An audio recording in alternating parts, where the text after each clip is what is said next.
wabarakatuh. Alhamdulillah, pada pagi yang berbahagia ini kita kembali akan mengadakan lokakaya mengenai diseminasi tentang budaya positif. Sebelum kita memulai acara, mari kita sama-sama membacakan Al-Quran Al-Fatihah.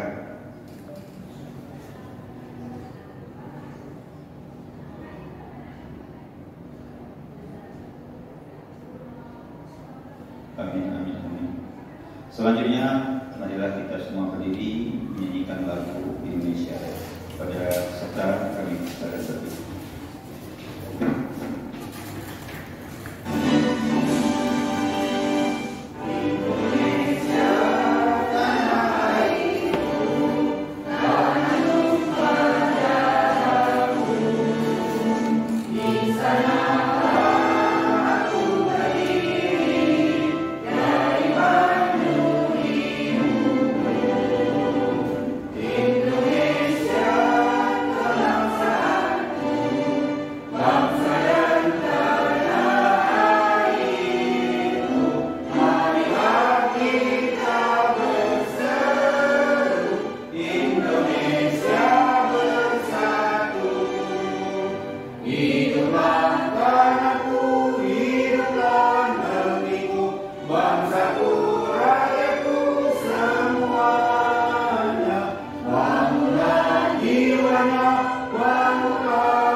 Dan syukur kehadirat Allah yang telah menganugerahkan begitu banyak kepada kita nikmat yang tidak terhingga. Salawat dan salam kepada junjungan kita Nabi Muhammad Sallallahu Alaihi Wasallam. Yang saya hormati Ibu Kepala Sekolah SMA Negeri 14 Banda Aceh selaku CGP, Ibu Yauti SPD, dan para wakil tim manajemen serta dewan guru sekalian. Untuk hari ini tujuan saya berdiri di sini karena diundang untuk kepala sekolah melakukan diseminasi positif sebagai CGP.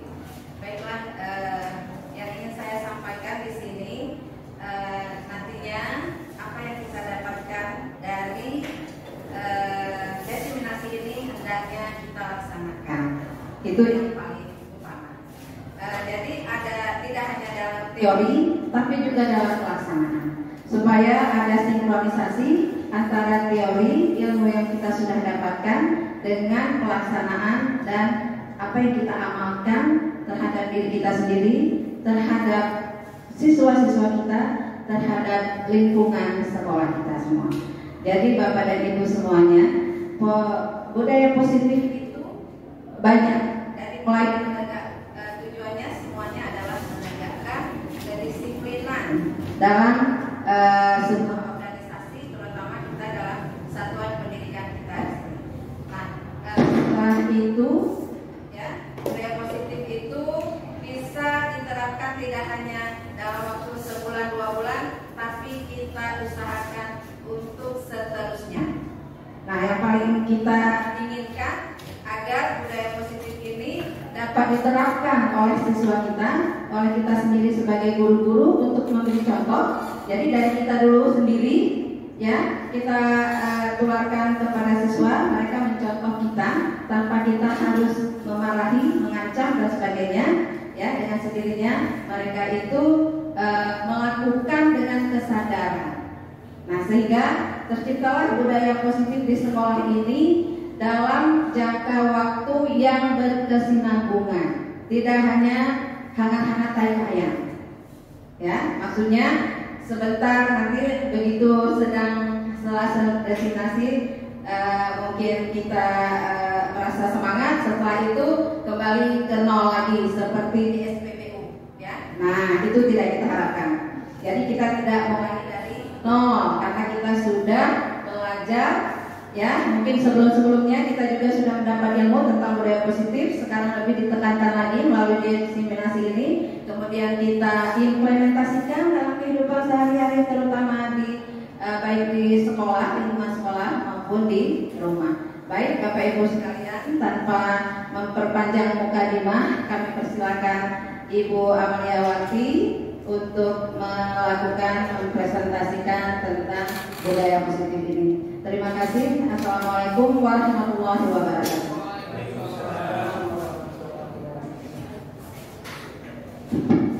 Baik, terus selanjutnya kita sama-sama akan mendengarkan penyampaian diseminasi budaya positif yang insya Allah akan disampaikan oleh Ibu Amaliawati, SPD MPD, calon guru penggerak angkatan 11 pada Aceh. Kepada Ibu, waktu dan tempat kami persilakan.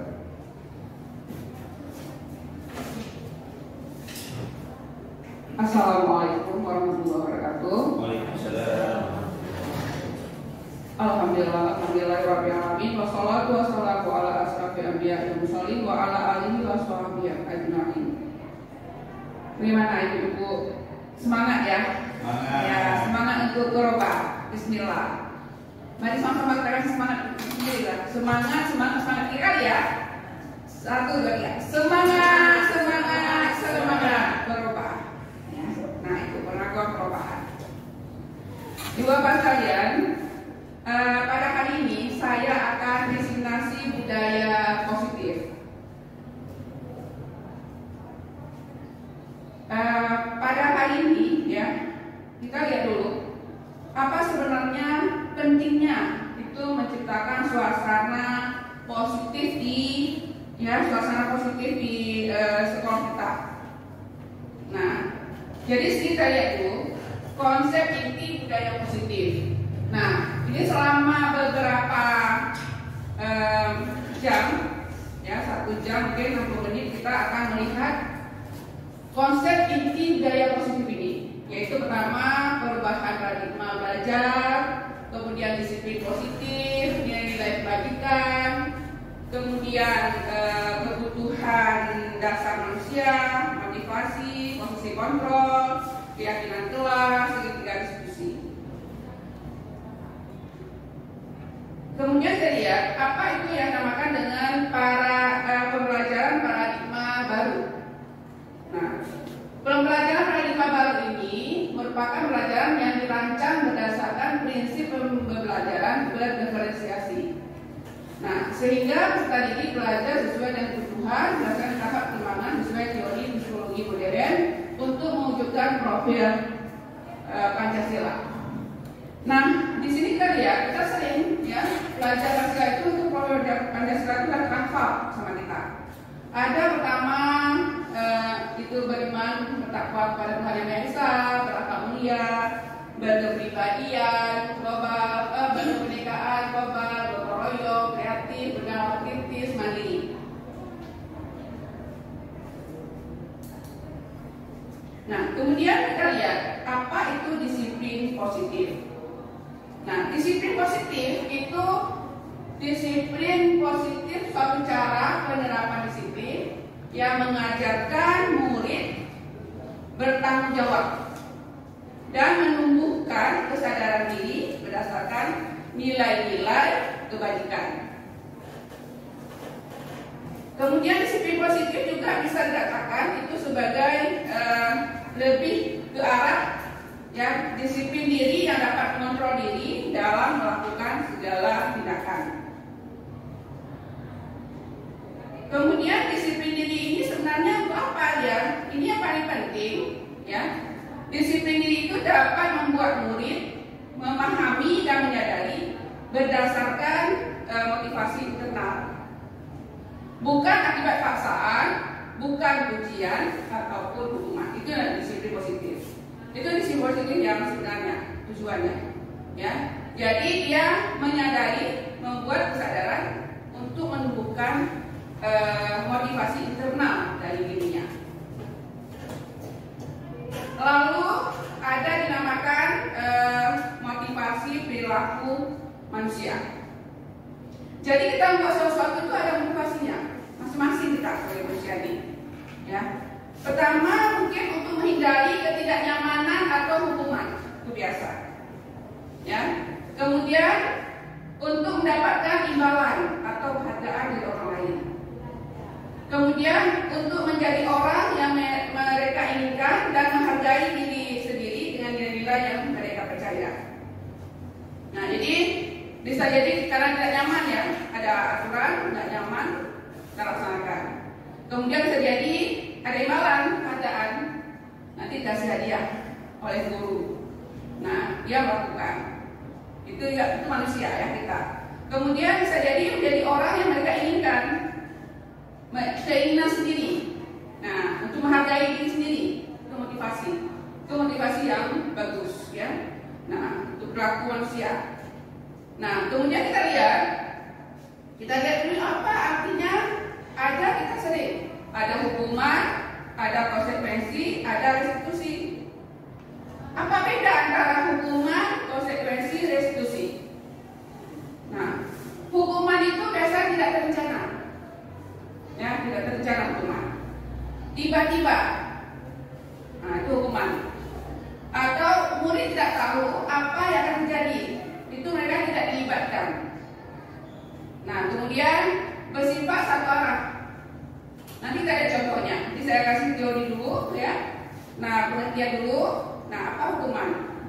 Itu bisa berupa hukuman fisik. Nah, itu hukuman. Kalau konsekuensi apa? Konsekuensi itu terencana atau disepakati sesuai dengan peraturan. Itu konsekuensi. Kalau kamu terlambat 15 menit itu tercatat. Kamu harus masuk ke PK gitu ya. Itu kan konsekuensi udah dibuat gitu. Itu konsekuensi. Ada terus murid tetap dibuat tidak nyaman tapi anak-anak nggak nyaman. Ada masalah sendiri dia, terasa nyaman juga. Ya terlambat karena ini ya, ada alasan sama dia. Tapi karena ada konsekuensi seperti itu ya sudahlah dia nggak merasa nyaman juga. Kemudian sikap guru selalu memonitor murid. Kalau nggak dia murid, nggak ada guru, nggak ada palidah, ya BK nggak apa-apa, gitu kan? Sering dimonitor pak, ada orang monitor pak. Nah jadi kemudian restitusi. Nah kalau restitusi apa bedanya? Jadi ada 3 itu ada hukuman, konsekuensi, restitusi. Kalau restitusi itu proses menciptakan kondisi bagi murid untuk memperbaiki kesalahan. Ya prosesnya. Nah kemudian atau proses kolaborasi yang mengajarkan murid mencari solusinya sendiri. Itu namanya restitusi. Kita harus ingat tuh apa hukuman, konsekuensi, restitusi. Ya. Kemudian, nah ini nilai pendidikan yang diyakini biasa ya. Itu di sekolah sama. Itu lepas dari suku bangsa, agama. Itu contoh nilai kebaikan sebuah institusi itu ada pertama ada profil pelajar Pancasila. Itu kita sering pakai ini. Beriman, bertakwa pada Tuhan, berakhlak mulia, ya itu ya. Ada 6. Kemudian ada yang ibu punya toleransi, rasa hormat. Ada keterampilan hidup. Jadi kita belum kan 13 menit keterampilan hidup, skill ya, biasa. Nah sekarang udah masuk ke profil pelajar Pancasila, Eropa. Ya, maksudnya ditambah gitu. Nah, jadi itu nilai kebaikan. teorinya ini. Nah, kemudian ini ada posisi kontrol restitusi. Restitusi tadi udah paham ya Bapak ya, restitusi itu ya. Tadi udah paham restitusi. Gimana? Umus udah paham restitusi? Umus udah ya, insya Allah ya udah paham. Nah, jadi posisi kontrol restitusi itu ada lima. Pertama, guru bisa sebagai penghukum, ya. Nah, jadi posisi kontrol guru itu bisa pertama guru sebagai penghukum. Kemudian bisa jadi guru sebagai pembuat merasa bersalah. Nanti kita jelaskan itu. Kemudian bisa jadi guru sebagai teman. Nah, ini tergantung kita, coba kita rasa-rasakan kita sebagai apa ya. Nah, kemudian bisa jadi guru sebagai pemantau. Nah, ya. Kemudian bisa jadi guru sebagai manajer. Nah, ini ada 5 posisi kontrol. Kemudian kita lihat lagi untuk melihat lebih jelasnya, mari kita lihat dulu. Salam bahagia Ibu dan Bapak Guru hebat. Dalam penerapan disiplin positif restitusi, salah satu program yang dikembangkan adalah 5 posisi kontrol. 5 posisi kontrol dalam restitusi adalah proses perjalanan seorang pendidik agar dapat mengenali dirinya.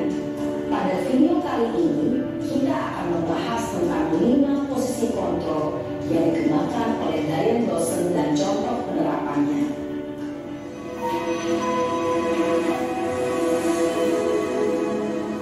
Dari video ya, sebentar. 5 posisi kontrol itu adalah 1. Posisi penghukum, 2. Posisi pembuat merasa bersalah, 3. Posisi teman, 4. Posisi pemantau atau monitor, dan 5. Posisi manajer. Untuk lebih memahami kelima posisi tersebut, mari kita saksikan kasus Naren yang terlambat hadir 20 menit di sekolah dan melihat bagaimana kelima posisi kontrol dalam menghadapi masalah tersebut. Nah, dari ini posisi penghukum. Ada Naren terlambat. Jangan ada terlambat Bapak. Nah, kayak ini ya. Gimana posisi? Naren, sini kamu. Selamat pagi Bu. Selalu terlambat. Kamu deh pasti terlambat. Maaf Bu, saya Apa? Apa coba? Alasan kamu apa lagi?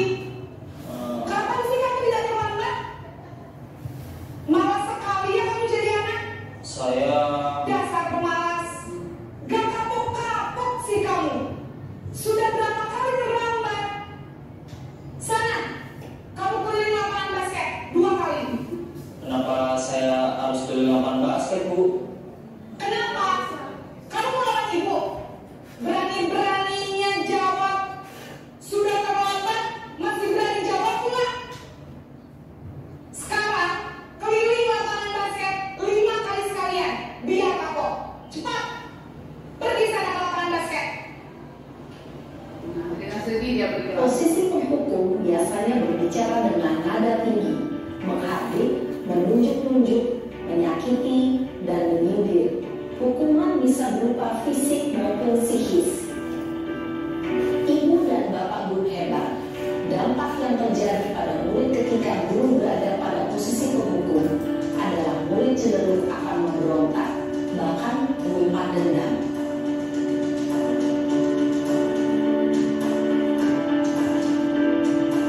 Saya posisi pembuat merasa bersalah.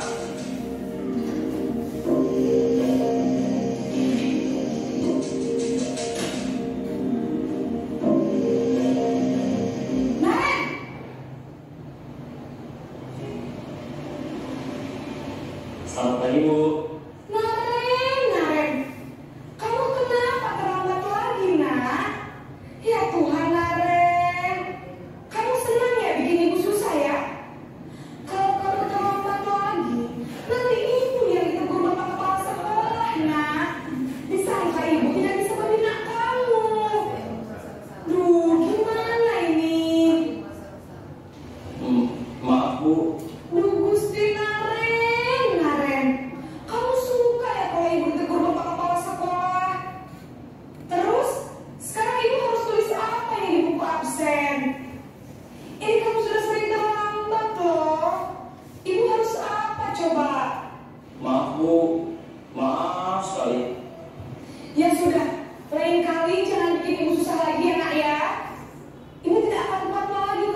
membuat rasa bersalah berbicara dengan nada tenang, cenderung lembut, namun kata-kata yang diutarakan membuat murid merasa menjadi orang yang gagal, memandang buruk dirinya sendiri, merasa tidak berharga, dan tidak sanggup membahagiakan.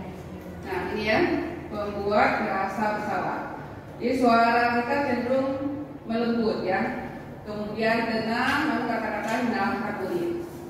Nah itu. Kemudian guru akan menyatakan hal yang merasa kesalahan ada pada murid dengan membuat guru menderita. Sakit jantung saya itu ini, ya kan? Seakan-akan. Jadi anak-anak merasa sayangnya itu ya. Sakit jantung gara-gara saya gitu ya. Nah, jadi ini yang membuat merasa bersalah. Ketika guru mengambil posisi pembuat rasa bersalah, murid akan menganggap dirinya yang bersalah dan ia akan menyimpan emosi negatif tersebut di dalam dirinya. Kemudian saya lihat posisi teman.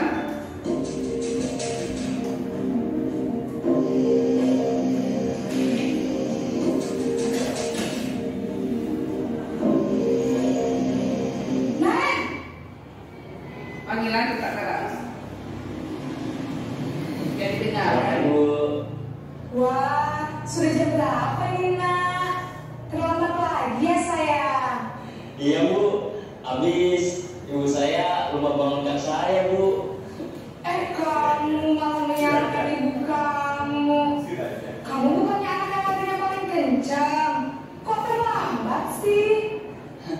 Iya Bu, saya memang terlambat bangun tadi.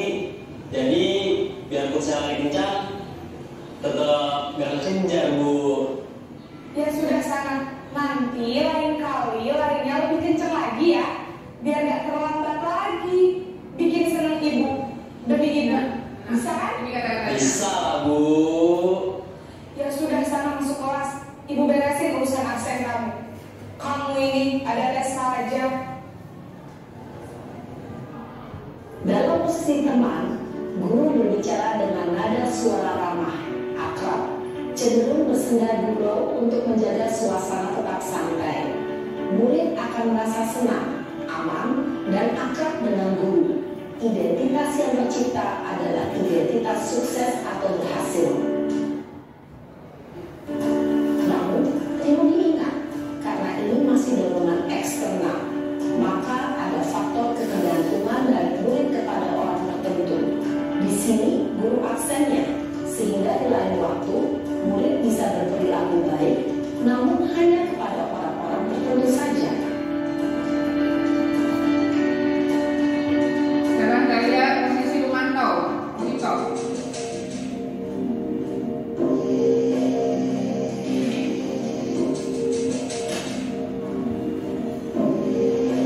Ibu ya kata-katanya ya. Selamat pagi Bu. Naren, apa peraturan sekolah kita tentang jam berapa kita harus masuk sekolah, Nak? Kita harus di sekolah jam 7 Bu. Iya betul, sekarang sudah jam 7.20. Naren sudah tahu konsekuensinya jika terlambat hadir. Paham Bu, saya harus tinggal kelas pas jam istirahat selama 20 menit. Iya benar, konsekuensinya demikian.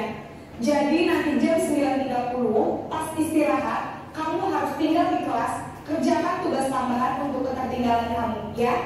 Baik Bu. Posisi pemantau mengandalkan penghitungan atau data untuk mengontrol murid. Guru mengarahkan murid berdasarkan peraturan dan konsekuensi. Seorang pemantau menunjukkan bahasa tubuh dan ekspresi wajah yang datar dan cenderung formal.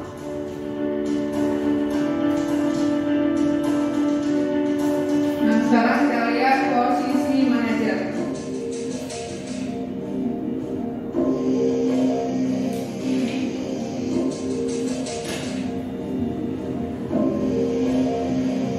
Naren!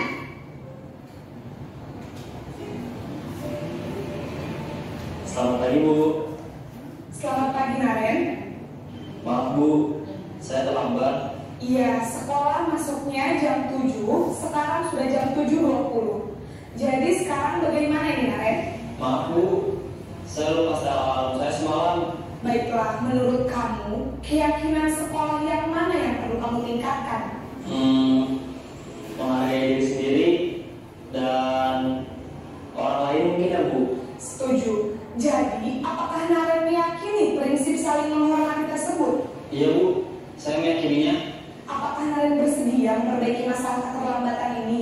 Bersedia Bu. Bagaimana kamu akan memperbaiki masalah keterlambatan ini? Saya akan coba untuk tidak lupa menyetel alarm saya Bu. Baik, kalau Naren lupa menyetel alarm di rumah, ada orang yang kira-kira bisa bantu mengingatkan tidak? Ada Bu, kakak saya, Kak Emma. Ada lagi selain Kak Emma? Selain Kak Emma, ada ibu saya. Baik, jadi yang mengingatkan Naren adalah Kak Emma dan ibu kamu ya? Kira-kira akan mulai setel alarm kapan nih, Naren? Setelah pulang sekolah, akan segera saya lakukan. Baik, jadi Naren akan setel alarm untuk bangun besok pagi dan akan diingatkan oleh kakak dan ibunda Naren ya. Ada lagi yang mungkin perlu dilakukan, Naren? Agar tidak terlambat bangun lagi. Tidak ada Bu. Baik, Naren. Terima kasih untuk kerjasama kamu. Sekarang kamu perlu kembali ke kelas untuk belajar. Baik Bu, terima kasih. Posisi manajer adalah posisi kontrol yang disarankan untuk membimbing murid memiliki sikap disiplin yang positif, yaitu murid yang mandiri, bertanggung jawab, dan dapat memecahkan masalah. Tujuan dari posisi ini adalah agar murid dapat berefleksi atas. Ini posisi manajer, ya. Posisi manajer itu biasanya suara manajer itu netral, tidak emosional, kemudian tidak terlalu ramah dan tidak bernada tinggi. Kemudian tercipta identitas positif yang berhasil.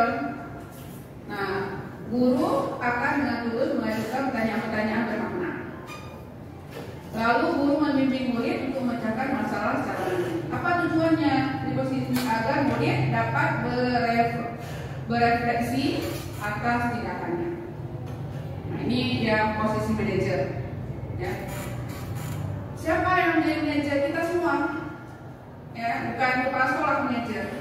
Kita semua menjadi manajer. Nah, posisi kita sebagai manajer, gimana kita membentuk posisi sebagai manajer. Tetapi ini tergantung pada kita semua. Ya, kita semua mempunyai masing-masing ya keinginan dengan ikhlas untuk bagaimana supaya kita bisa menjadi posisi kita sebagai manajer. Tindakannya, guru akan dengan tulus memberikan pertanyaan-pertanyaan bermakna sehingga membuat murid dapat belajar dari kesalahannya dan mencari sebuah solusi untuk menyelesaikannya. Ibu dan Bapak guru hebat, setelah mengamati adegan kelima posisi kontrol tadi, kira-kira posisi mana yang paling ideal? Posisi mana yang dapat menunjang motivasi intrinsi murid?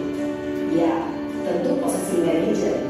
Posisi ini memang posisi ideal yang ingin dituju setiap pendidik. Pada posisi inilah, guru dapat menerapkan disiplin positif dan berpihak pada murid, yang memerdekakan murid. Perjalanan seorang pendidik tentunya tidak mudah untuk sampai pada posisi seorang manajer. Namun, tujuan kita pasti, yaitu menciptakan murid-murid yang mandiri, merdeka, dan bertanggung jawab. Semoga penggambaran 5 posisi kontrol yang telah diperlihatkan ini dapat menjadi ajang refleksi bagi kita semua, agar dapat terus mengasah dan menerapkan disiplin positif yang memerdekakan murid. Mari terus berlatih dan bersemangat. Selamat menerapkan. Salam dan bahagia, Ibu dan Bapak guru hebat.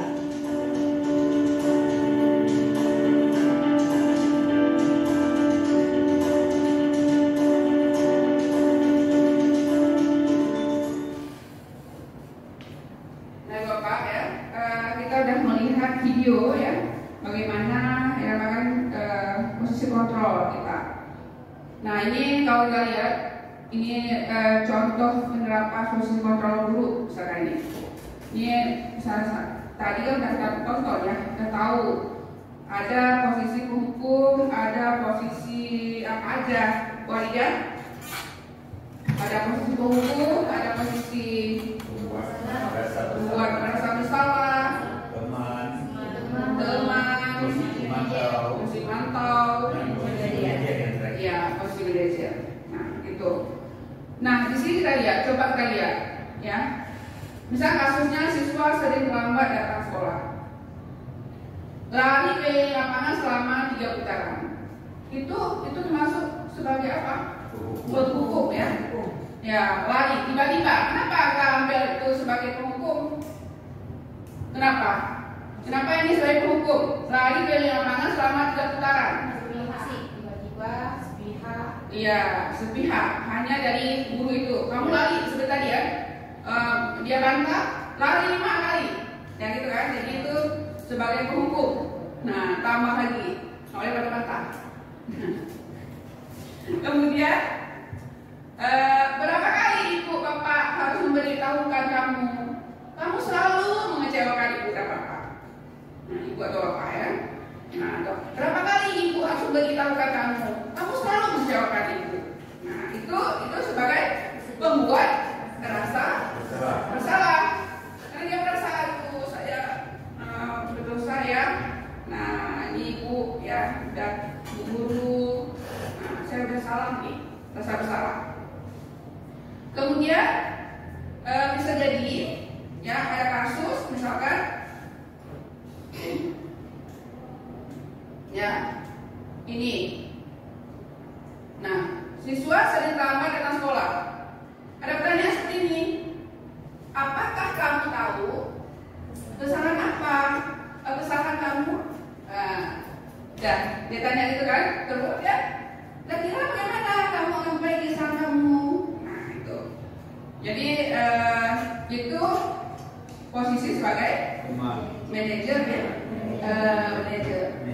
Nah jadi dia tanya apa yang anaknya menjawab apa gitu. Guru menanyakan. Nah, jadi anaknya kasih solusi sendiri kira-kira. Jadi kira-kira bagaimana kamu akan memperbaiki kesalahan kamu? Nah itu sebagai manajer.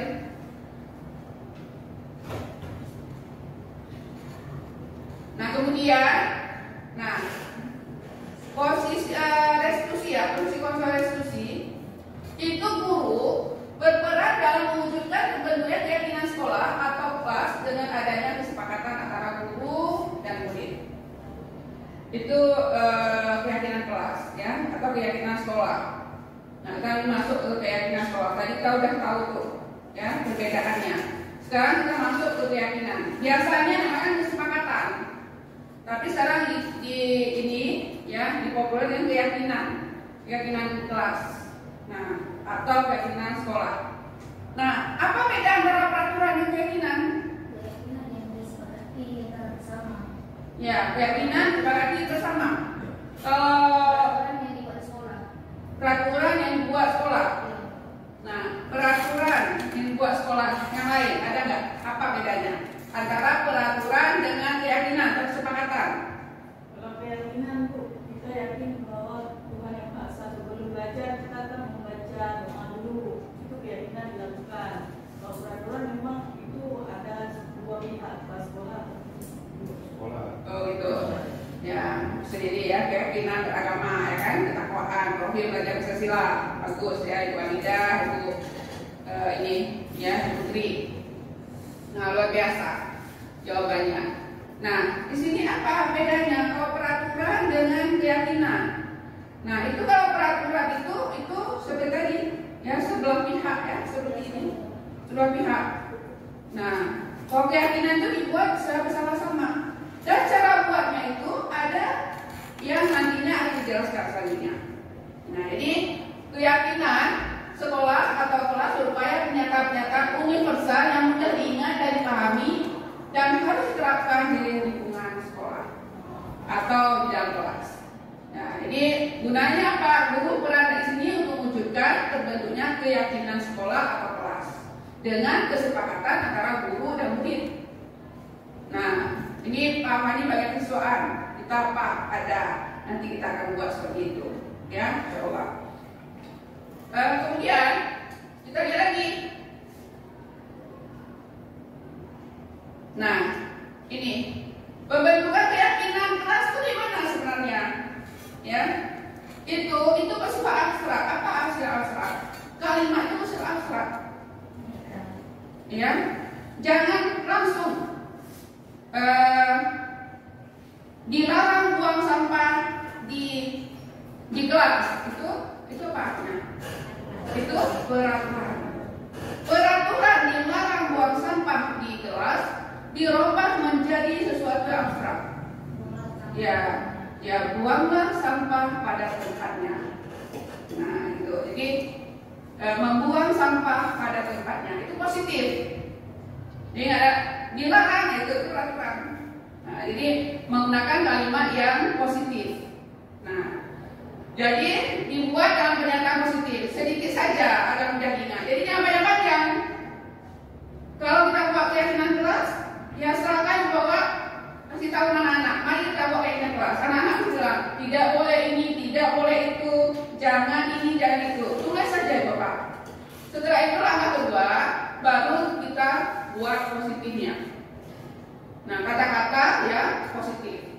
Karena keyakinan kelas ini bukan hanya untuk kelas, wali kelas yang buat, tetapi itu dibuat oleh semua guru. Ya, pada saat mau belajar. Nah, itu keyakinan itu harus kita buat di sebelum pembelajaran kita. Atau sudah ada, kita ingatkan kembali. Apakah itu perlu direfleksi kembali atau tidak? Jadi bisa kita refleksi. Tidak mesti keyakinan kelas itu hari ini seperti ini, besok harus seperti itu. Jadi bisa direvisi, asalkan mereka itu mufakat dulu. Nah, ya, jadi itu ini robahlah nanti Bapak robah kata-kata yang negatif, ya, itu kita ubah menjadi kata-kata yang positif. Nah, kata-kata yang positif itu. Kemudian itu keyakinan sekolah. Nah, sekarang mengapa ya? Mengapa ada anak-anak ya?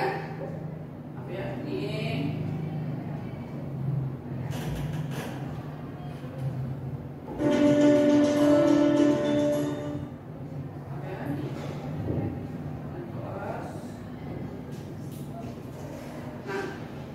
ada kebutuhan dasar manusia. Kadang-kadang tidak ini dulu Pak ya. Ketika seorang murid itu melakukan suatu perbuatan yang bertentangan dengan nilai kebajikan, nah, atau melanggar peraturan, itu ada hal yang sebenarnya yang dikarenakan mereka itu gagal memenuhi kebutuhan dasar mereka. Apa kebutuhan dasar? Kebutuhan dasar itu yaitu ada yang kasih sayang, bertahan hidup, ya kan? Ada kasih sayang, ada penguasaan, ada kesenangan, ada kebebasan.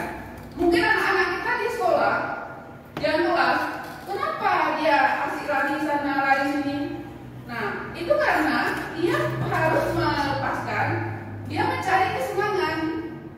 Kalau seandainya kita mengatakan jangan lari, itu artinya kita menahan, ya, menahan kesenangan dia untuk lari atau bermain dengan kawan. Nah, kecuali kita nanti akan meminat dia, ya, bagaimana kesenangan dia, kita masukkan, kita apresiasikan di tempat yang lain. Nah, kemudian jadi kalau anak-anak itu bermasalah, ada kebutuhan dasar dia yang belum terpenuhi. Itu yang saya ingat, ya. Anak-anak tidak mau duduk tenang pagi-pagi. Mungkin ada kebutuhan dasar dia yang belum terpenuhi. Apa? Karena lapar. Ya, jadi untuk bertahan hidup, lapar gimana mau belajar? Makanya dia tidur-tiduran. Jadi setiap anak yang ada ini, ya, ada sesuatu yang terjadi, pasti dia ada sesuatu yang kebutuhan dasar sebagai manusia dia terpenuhi. Itu yang harus kita ingat. Nah, kita sering, kenapa anak ini seperti ini? Kenapa dia si Fajar ini seperti itu? Kenapa? Jadi padahal ada kebutuhan dasar yang dia tidak terpenuhi.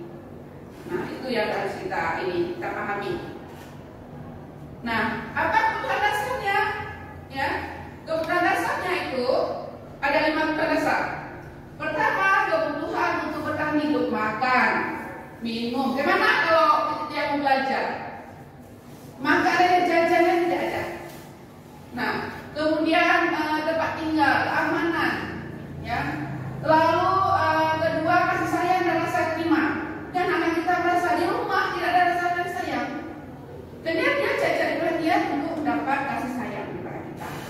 Nah, ya, ini dipenuhi berbagi bersama. Kemudian penghargaan. Jadi dia perlu penghargaan harga diri, keinginan untuk dianggap pemimpin prestasi, diakui, didengar. Nah, itu kebutuhannya. Kemudian ada kebebasan mandiri. Kebebasan mandiri, memiliki pilihan, mencoba hal baru. Nah, kemudian 5 kesenangan anak-anak ya, anak-anak kita di rumah itu juga. Mereka kalau terpenuhi semua ini tidak ada masalah. Kita juga gitu, ya kan? Nah, kalau tidak terpenuhi ini ada masalah manusia.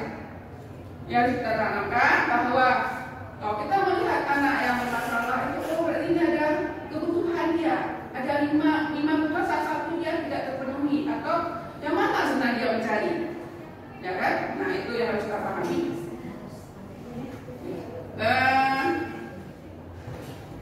Nah, itu ya. Jadi ada 5 kebutuhan dasar. Nah, sekarang kita akan melihat ya segitiga diskusi. Nah, apa itu segitiga diskusi? Segitiga diskusi itu suatu proses dialog yang dilakukan oleh guru agar ya dapat menghasilkan murid yang mandiri dan bertanggung jawab. Nah, itu. Gimana ya Pak? Masih nih pada ngantuk enggak ya? Ada 5 kebutuhan ya. Hari ini kalau memang sudah ini silakan. Itu ada makanan di depan. Boleh, ambil lah ya. Nah, karena 5 kebutuhan tadi kan. Nah, kalau mereka mendengarkan untuk menjelaskan. Nah, suatu proses ya dialog. Nah, kita saya sambilan nggak masalah. Suatu proses dialog yang dilakukan oleh guru agar dapat menghasilkan murid yang mandiri dan bertanggung jawab. Nah, itu. Segitiga diskusi ini ada 3 tahap. Ada 3 tahap.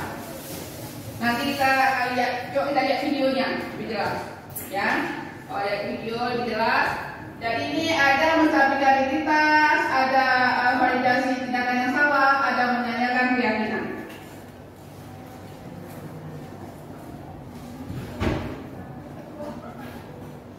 Mari kita lihat video. Nah, jelasnya dari videonya. Salam dan bahagia Ibu dan Bapak guru hebat. Pada video kali ini kita akan membahas tentang salah satu program disiplin positif yang diterapkan di lingkungan sekolah yang dikenal dengan nama restitusi.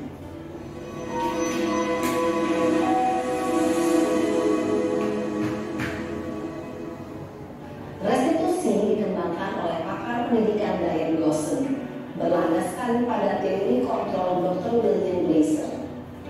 Segitiga restitusi adalah suatu proses dialog yang dijalankan oleh guru atau orang tua agar dapat menghasilkan murid yang mandiri dan bertanggung jawab. Pada saat guru di posisi manajer, aspek yang dikembangkan pada murid adalah motivasi intrinsik, sehingga penanaman nilai-nilai kebajikan dapat tumbuh dan berkembang menjadi suatu kebiasaan positif yang akhirnya membentuk karakter murid. Proses dialog ini terdiri dari 3 langkah yang digambarkan pada ketiga sisi pada segitiga restitusi. Sisi pertama adalah menstabilkan identitas. Sisi yang kedua adalah validasi tindakan yang salah. Dan sisi yang ketiga adalah menanyakan keyakinan. Ibu dan Bapak guru, berikut ini akan ditunjukkan bagaimana seorang guru berada dalam posisi manajer menggunakan penerapan segitiga restitusi.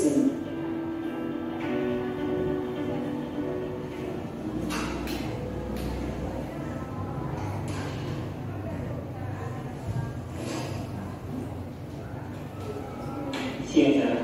Siang Pak. Sudah lama nggak ketemu Sarah? Kenapa hari ini ada di sini? Kesel Pak, kesel banget. Masa aku dikatain tukang fitnah Pak? Ya aku marah lah. Aku dari katain mereka di depan kelas. Kesel banget. Oh begitu. Ya pasti kamu marah dan kesal. Bapak juga akan marah apabila ada yang menuduh Bapak seperti itu. Kemudian pada saat itu kamu mau melakukan apa? Ya saya langsung ngatain mereka lah Pak. Kesel banget. Saya ditakutkan dia di depan teman-teman lain. Oh begitu. Pasti kamu melakukan seperti itu karena suatu alasan tertentu kan? Iya lah, masa saya diam saja Pak? Ya saya ada diri lah. Masa saya dituduh tukang fitnah? Ya wajar lah. Mempertahankan harga diri itu sesuatu yang penting buat kamu. Untuk kamu tidak bertindak lebih gegabah lagi, hanya membentak-bentak. Iya Pak. Untung saya masih bersabar dan hanya membentak saja. Sudah gemes Pak Pak. Saya pasti bela diri lah. Ya pasti ya. Tapi kamu memilih untuk tetap bertahan dan bersabar. Kamu memilih untuk tidak berbuat lebih parah lagi kan? Iya. Nah, sekarang coba kita lihat lagi tindakan kamu yang bentak-bentak kita di kelas. Tindakan kamu itu kira-kira sesuai dengan keyakinan kelas atau prinsip kamu tidak? Enggak lah Pak. Capek Pak jadi pemarah. Jadi keyakinan atau prinsip mana yang perlu sesuai dengan keinginan kamu? Ya, saya sebenarnya sangat menghargai orang lain. Mungkin saat itu saya menjadi emosi, jadi tidak menunjukkan sikap itu. Kamu meyakini tidak? Menghargai orang lain itu penting buat kamu. Yakin lah Pak. Iya, setuju. Kita harus saling menghargai. Namun ada juga keyakinan yang kita sepakati yang perlu kita jalankan apabila kita sedang marah kan? Ya saya bisa lebih proaktif, mulai dengan diri sendiri. Saya bisa jadi lebih bersabar, mengambil juga untuk berpikir mau apa selanjutnya. Kira-kira kamu bersedia memperbaiki masalah ini tidak? Bersedia Pak. Kalau kamu memperbaiki masalah ini, Ibu ya, belajar keyakinan ya. Saya akan menjadi orang yang bertanggung jawab kali ya Pak. Dan senantiasa proaktif. iya. Menurut kamu, bagaimana rasanya menjadi orang seperti itu? Ya nyaman lah, bangga bisa bersabar dan menahan diri. Baiklah kalau begitu. Yuk kita pikirkan bagaimana memperbaiki masalah ini. Dari marah tadi nggak marah jadi senyum-senyum ya. Ibu dan Bapak guru hebat. Baru saja kita menyaksikan contoh bagaimana seorang guru berada dalam posisi manajer menggunakan penerapan segitiga restitusi. Mari kita bahas satu persatu. Mari Bapak kalian bahasanya. Menstabilkan identitas berdasarkan pada prinsip bahwa membuat kesalahan adalah bagian dari proses pembelajaran. Sisi pertama dari segitiga ini berperan menggeser identitas murid dari identitas gagal ke identitas sukses. Murid yang sedang bertingkah laku yang tidak pantas atau menarik diri saat itu sedang mengalami identitas gagal. Bila kita mengkritiknya, maka posisinya tidak akan berubah. Kita bisa mengajukan pernyataan-pernyataan ini. 1. Membuat kesalahan sesuatu yang wajar. 2. Manusia tidak ada yang sempurna. 3. Kita bisa memperbaiki masalah ini. 4. Saya tidak menanyakan kesalahannya. Saya lebih fokus bagaimana. Nah ini Bapak ya, itu menstabilkan identitas pertama. Jadi dia berdasarkan prinsip ini membuat kesalahan dalam bagian dari proses yang ingin kita ini kan, ya, ajukan pernyataan. Jadi ini nggak mesti orang BK, ya, nggak BK. Kita semua bisa mengajukan pertanyaan. Ini pedomannya. Nah, kita ajukan pertanyaan membuat kesalahan sesuatu yang wajar loh. Menstabilkan itu menstabilkan. Oh, membuat kesalahan sesuatu yang wajar, itu dulu juga pernah buat kesalahan seperti itu menstabilkan. Kalau seandainya kita nggak stabilkan, kenapa kamu buat seperti itu? Ya, mana yang bisa marah? Nah, kita stabilkan dua anaknya. Jadi, membuat kesalahan sesuatu yang wajar, atau manusia tidak ada yang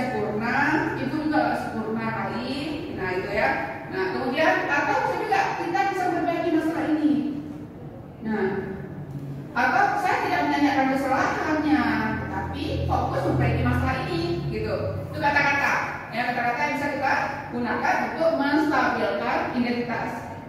Nah, kemudian memperbaiki masalah ini. ya, 5. Apakah saat hari ini kamu telah menjadi orang yang baik untuk dirimu sendiri? ya,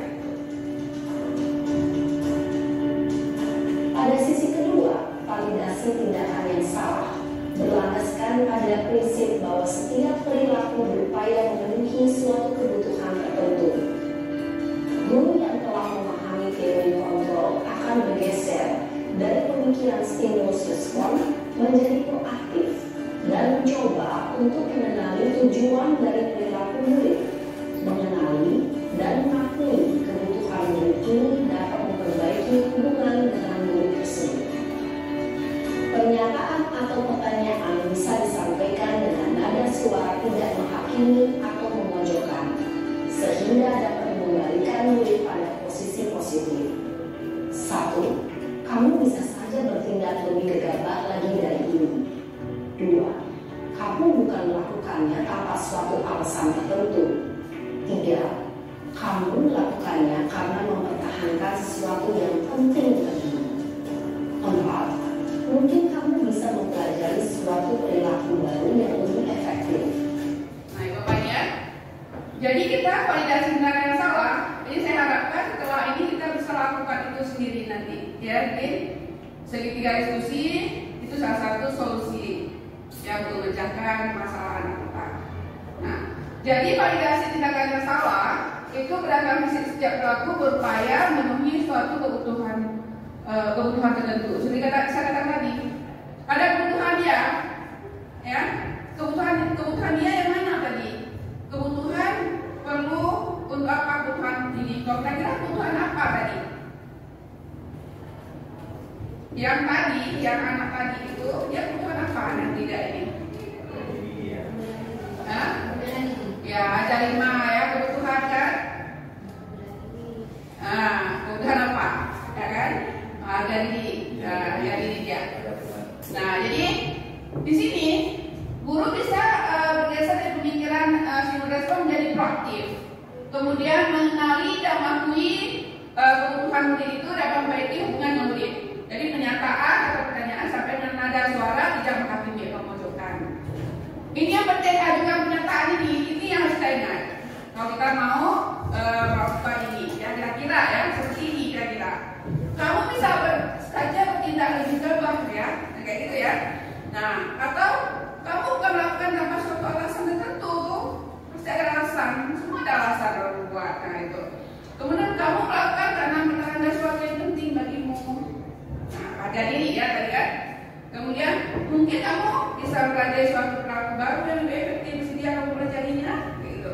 Jadi ini ajuan pernyataan yang bisa kita ajukan kepada siswa kita. Nah, untuk divalidasi tindakan yang salah.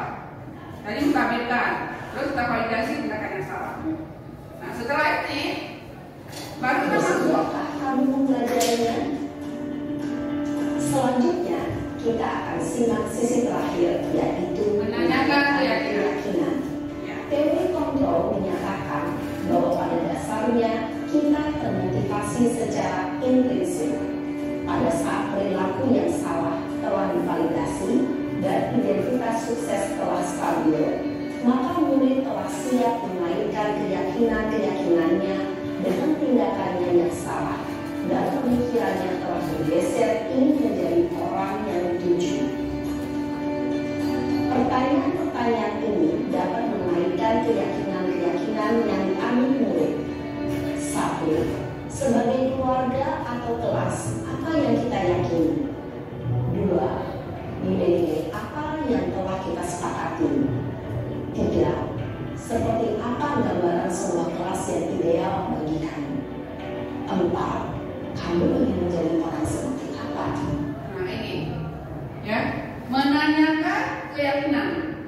Jadi tadi tadi menstabilkan, sudah stabil, terus apa? Validasi tindakan yang salah, kemudian menanyakan keyakinan. 3. Nah, untuk menanyakan keyakinan ini, nah ini teori kontrol menyatakan bahwa pada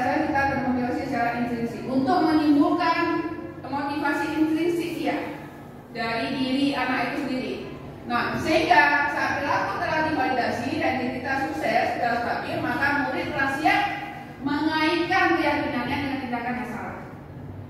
Nah, ajuan pertanyaannya di mana? Ajuan pertanyaannya yang bisa kita lakukan berbagai ya. Salah satunya nih, contohnya sebagai keluarga atau kelas, ya, apa yang kita yakini? Apa kakak kita kemarin? Gitu, istilahnya. Kemudian nilai-nilai apa yang telah kita sepakati? Kemudian seperti apa gambaran sebuah kelas yang ideal bagi kamu? Atau bisa jadi kamu ingin jadi orang seperti apa, gitu kan? Nah, nanti dia pasti akan jawab. Kalau dia masih dia bisa tanya, kamu nanti jadi apa? Luar biasa ya kamu nanti ya, kayak gitu ya.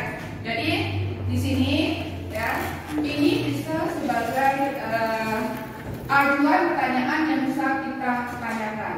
Oh, itu susah ya, kalau pemula ya. Nah, kalau ada pertanyaannya di depan kita, kalau kita nggak nyambung ya, supaya anak-anak itu mau dia mengungkapkan, insya Allah dia akan mengungkapkan diri itu, keluar sendiri. Tapi ini dia keluarkan, ya solusinya. Nah, nanti bagaimana kita mengajukan pertanyaan, ajuan pertanyaan kita, gitu. Gimana ya Bapak? Paham nggak? Tiga dari sini. Ini kan, jadi tidak mesti orang Batak, nggak mesti kita semua bisa mengajukan ini. Ada anak-anak yang tiba-tiba ada masa kita bisa selesaikan ini. Nggak mesti harus orang lain yang menyelesaikan. Jadi Bapak ya, nanti kita coba kita lihat lagi. Nah ini, tadi ada 3. Dalam menerapkan segitiga restitusi perlu diperhatikan beberapa hal, yaitu 1. Perilaku yang salah perlu dikaitkan dengan nilai-nilai atau keyakinan-keyakinan yang telah disepakati atau dituju. 2. Kesediaan orang yang melakukan kesalahan untuk memperbaiki masalah. 3. Pemecahan masalah sebisa mungkin relevan atau memiliki hubungan dengan masalah yang ada. 4. Usaha. Perlu adanya suatu usaha perbaikan dari pihak yang membuat kesalahan. 5. Waktu. Perlu didedikasikan waktu dari pihak yang membuat kesalahan. Tanyakan kapan akan mulai dilakukan usaha untuk memperbaiki masalah. Nah ini, yang terakhir ini, kita tanyakan waktu apa nak? Kamu mau ini memperbaiki kesalahannya, kayak gitu kan? Jadi anak, oh nanti saya akan perbaiki ini pulang sekolah. Saya akan ini kan, nah gitu. Jadi kita tanyakan, ini kapan nih? Nah gitu kan? Itu dia sendiri yang jawab kan? Artinya dia membuat perjanjian pada diri dia sendiri. Nah itu. Kemudian Dengan struktur penerapan segitiga restitusi, diharapkan guru dapat menerapkan posisinya sebagai manajer dengan mengajukan pertanyaan-pertanyaan bermakna yang dapat membuat murid menjadi lebih percaya diri, bertanggung jawab, dan mandiri. Nah, ibu bapak guru perlu tidaknya mengikuti ketiga tahapan dalam segitiga restitusi bergantung pada ringan beratnya suatu permasalahan. Misalnya, bila permasalahan tersebut ringan, maka tidak perlu menjalankan secara berurutan. Bahkan bisa semudah menanyakan apa keyakinan yang kita sepakati. Dengan menjalankan segitiga restitusi, dengan mengajukan pertanyaan-pertanyaan bermakna, diharapkan murid menjadi kuat secara pribadi, dapat membuka wawasan murid agar dapat menyelesaikan permasalahannya sendiri, semakin percaya diri, mandiri, dan merdeka. Salam dan bahagia, ibu bapak guru hebat. semua kita hebat, ya kan?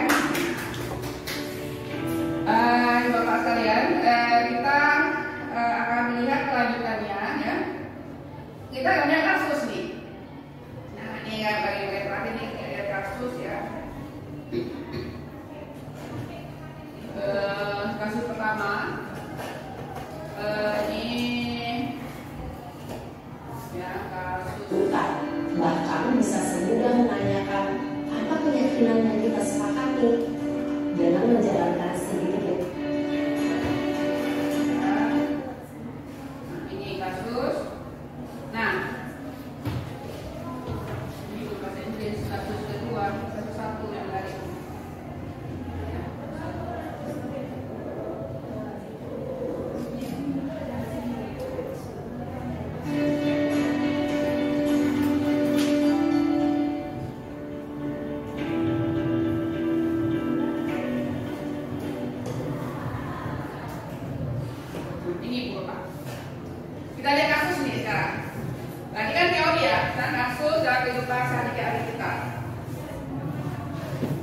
Bisa nggak baca sebentar? Bu Putih, nggak Putih? Ya. Ya, Putih, kamu baca sebentar. Suara besar gitu ya. Ya, silakan. Oh, nampak. Ya, boleh. Membaca itu bahasa Indonesia baca. Sabrina hari ini bangun terlambat dan terburu-buru sampai di sekolah. Dia pun akhirnya sampai di gerbang sekolah, tapi baru menyadari kalau tidak menggunakan sepatu hitam seperti tertera di peraturan sekolah. Di depan pintu kelas, Bapak Lukman memperhatikan sepatu Sabrina yang berwarna coklat. Sabrina berusaha menjelaskan bahwa dia terburu-buru dan salah menggunakan sepatu. Pak Lukman menanyakan Sabrina, apa peraturan sekolah tentang seragam warna sepatu? Sabrina menjawab, sudah mengetahui sepatu harus berwarna hitam, namun terburu-buru dan salah menggunakan sepatu. Selain tidak mungkin kembali pulang karena rumahnya jauh sekali. Pak Lukman tetap bersikeras pada peraturan yang berlaku dan mengatakan, ya sudah, kamu sudah melanggar peraturan sekolah. Kamu salah, sudah terlambat, salah pula warna sepatunya. Segera buka sepatumu kalau tidak bisa mengenakan warna sepatu sesuai peraturan. Sabrina meminta maaf dan memohon kembali kepada Pak Lukman agar tetap dapat menggunakan sepatu dan berjanji tidak akan mengulang kesalahannya. Namun Pak Lukman tidak mau tahu. Tidak, kamu telah melanggar peraturan sekolah. Kalau tidak sanggup ambil sepatu di rumah atau diantar sepatu ke sekolah, ya sudah, kamu tidak bersepatu saja seharian di sekolah. Sekarang copot sepatumu dan silakan belajar tanpa sepatu seharian. Sabrina pun dengan berat hati mencopot sepatunya dan memberikannya kepada Pak Lukman. Seharian dia tidak berani berkeliling sekolah karena malu dan lebih banyak berdiam diri di kelas. Terima kasih Bu. Nah, Bapak pernah kita mengalami ini? Pernah kita mengalami ini, Bapak? Oh ya, ceritanya sedih nggak dengarkan? Sedih bagi siapa? Ada pendapat mana Ibu Bu Erna? Ada pendapat? Pendapat dari segi murid atau dari segi guru? Boleh dari segi murid, boleh dari segi guru. Sebagai guru, Pak Lukman tentu sebagai pemukul ya, memberi sanksi sebelah pihak saja. Dari segi murid mungkin seperti yang dikatakan oleh Sabrina tadi, dia terburu-buru, salah menggunakan sepatu, rumahnya jauh, mungkin dengan berbagai masalah latar belakang masalah yang seperti kita lihat tadi tentang kebutuhannya dia, kebutuhan dasar yang dialami oleh Sabrina. Mungkin itu saja. Ya,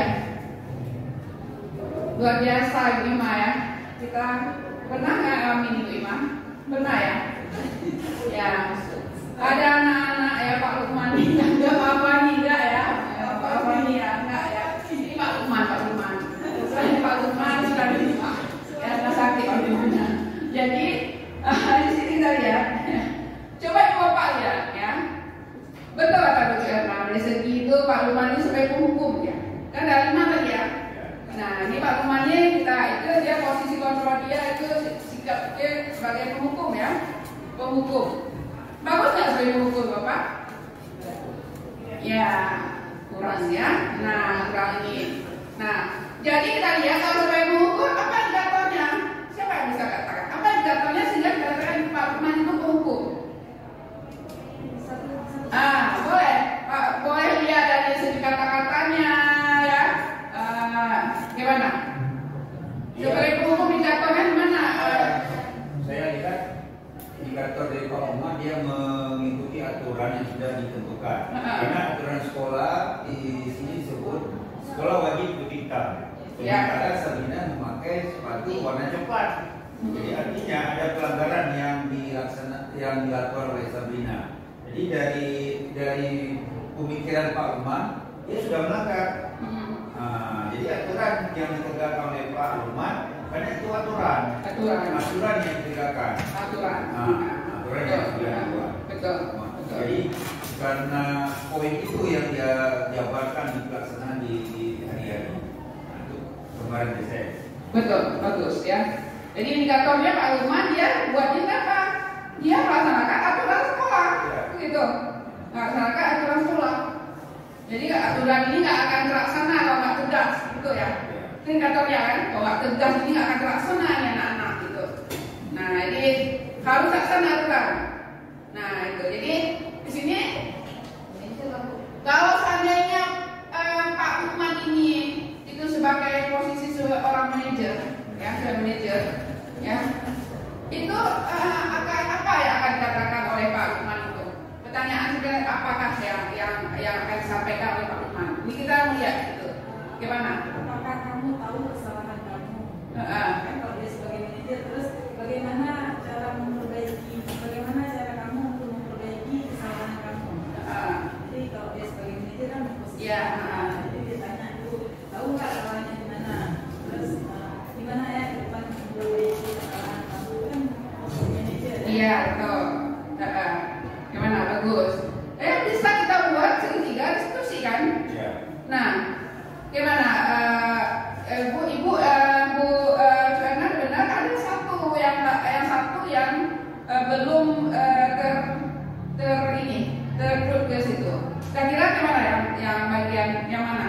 Yang Bu Joanna katakan tadi udah benar, yang sempurnakan gimana lagi? Gimana kalau saya sebagai seorang manajer? Menurut pendapat saya apa yang disampaikan oleh Bu Joanna itu sudah benar. Tapi ada tambahan sedikit ini. Ini kan hari ini sudah melanggar nih. Jadi kasusnya sudah melanggar.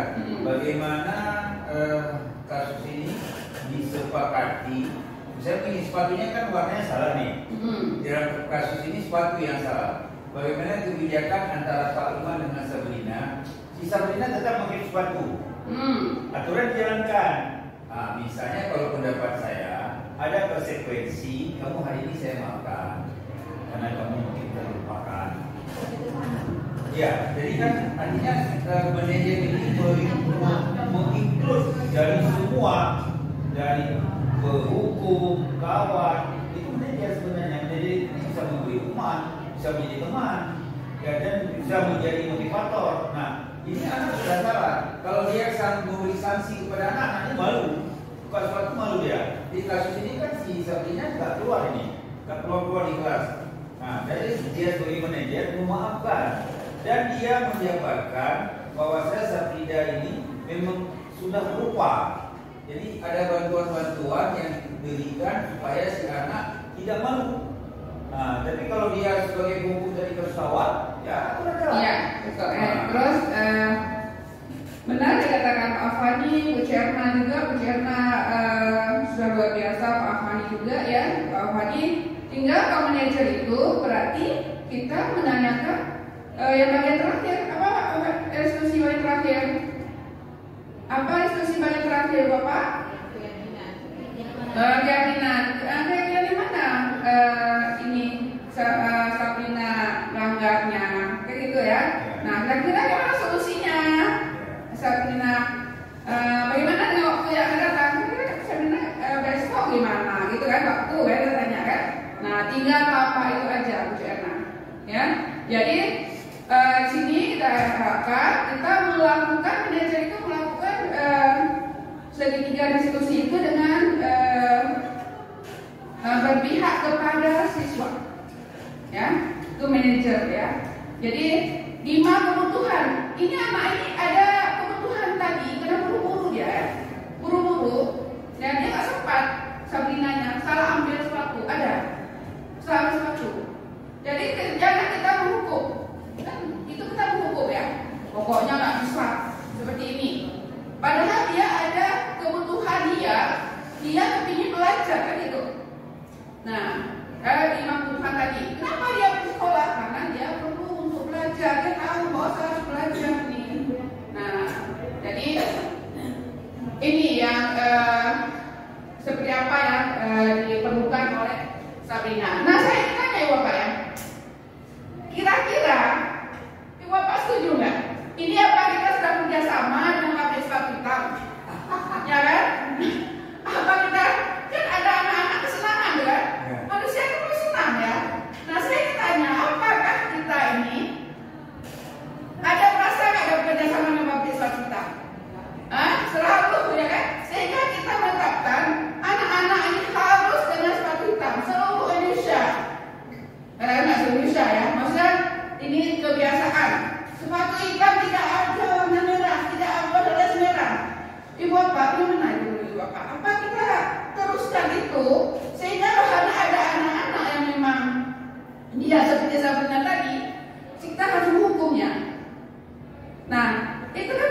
Kita bayangkan anaknya kita mengalaminya seperti itu, ya malu, ya, dan nggak tahu lah ya bagaimana perasaannya. Nah, jadi mari kita lihat kebutuhan anak itu sendiri. Nah, kebutuhan dia. Nah, jadi kita buat nantinya keyakinan sekolah itu, ya. Nah, kita buat keyakinan sekolah. Insya Allah pasti kita bisa, ya. Nah, yakin Bu Bapak ya, kita bisa ya, Bapak ya. Nah, jadi nggak mesti yang kita harus buka sedikit, ya, kelonggaran kepada anak. Nah, ini ada lain ini, ya, ini ada lain kasus ini. Nah, jadi coba Bima bisa baca Bima. Nah, bahasa Inggris apa? Cuma ada apa? Yang dulu boleh. Ibu Dani sedang menjelaskan pelajaran bahasa Inggris kepada tulis. Namun beliau memperhatikan bahwa Fajar malah tiduran dan tanpa acuh pada pelajaran. Fajar, coba jawab pertanyaan nomor 3. Maju ke depan dan kerjakan di papan tulis. Fajar pun tampak malas-malasan maju ke depan dan sesampai di papan tulis pun Fajar hanya diam terpaku sambil memegang buku bahasa Inggrisnya dan memainkan spidol di tangannya. Ayo Fajar, makanya jangan tiduran, lain kali perhatikan. Sudah sana duduk kembali. Kira-kira siapa yang bisa? Fajar pun kembali duduk di bangkunya. Hal seperti ini sudah seringkali terjadi pada Fajar, seperti tidak memperhatikan, acuh dan lain-lainnya pun tidak terlalu baik untuk pelajaran bahasa Inggris. Pada saat itu oleh Ibu Dani, Fajar hanya menjawab, tidak tahu Bu. Ibu Dani pun menjawab diri, di mana kamu Fajar? Kamu tidak kasihan sama ibu ya? Ibu sudah capek-capek mengajarkan kamu. Tidak kasihan sama ibu. Dan Fajar pun dia bersiswa. Iya betul ya. Ini sudah sering kita alami ya seperti ini ya, betulan antara Fajar juga ya. Persis. Nah sekarang coba kita lihat ya, ini masalah anak kita ya. Nah, posisi kontrol apa yang diambil oleh Ibu Dani dan pendekatan kepada Fajar? Ya, membuat rasa